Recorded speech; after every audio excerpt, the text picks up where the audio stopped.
سلاف لروجا دوشنبه کمیته هفپشکا کنگرسی امریکی ریکک ندید بۆ چارەسەرکردنا پرسا داڵەنگیا دراوی لە ئەمریکا و کێشەیەکە درێژ دەما. ji bo gelek Emerîkiyan ev karekî çavarîkirî bû çunke wan bawerî bi Kongresê nemaya û wan bawerî bi siyasetmedaran nemaya.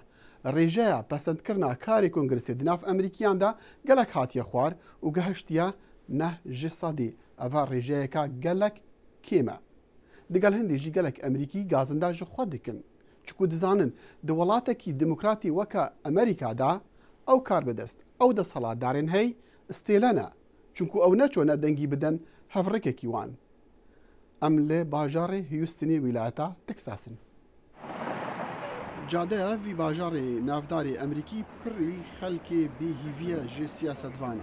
Vî zelamî qet şerredevê endamên Kongresî nevêtin. Nebes ev belkû dixwazitin hemû bêne guhertin. Cara bêt dengê xwe nede wan. Dengî bide êkî dî. Belêtîm her bi êkcarî bawerî bi sistemê siyasî li Amerîka nemaya. Em dengî didin hineka belêdema cihê xwe li Washington digirin ew dikevne nav bîrokrasiyeta adetiya Washington ya ku her kesî dikete kola û benî ji xwe.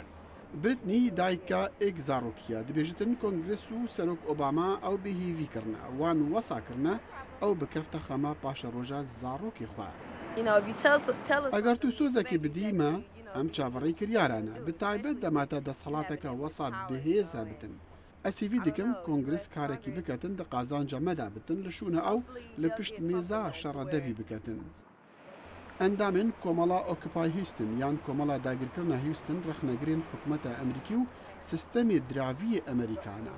Ev meheke li seyrangeheka bajarî çalakiya dikin.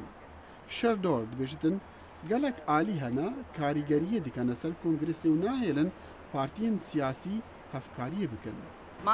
Alozya min digel Kongresî hey ew e ew li hemberî gelek aslang û rêgiran e. Du partiyatî nû ne. Gelek yariyên siyasî hene bi dizî xelkê Emerîkî ve têne kirin. Belê renga pişkeka pirsgirêkê bikefte stoyê hevwelatiyên Emerîkî. Gelek kesên weka vê xanimê dibêjin ew gelek guhê xwe nadin siyasetê û dengî li helbijartina nadin û ev dibite egera hindê hinek şarêza bawer bikin, rêjeya nizma pesendkirina karê Kongresê reng vedana bêpûteyiya dengderan bitin li Amerîka.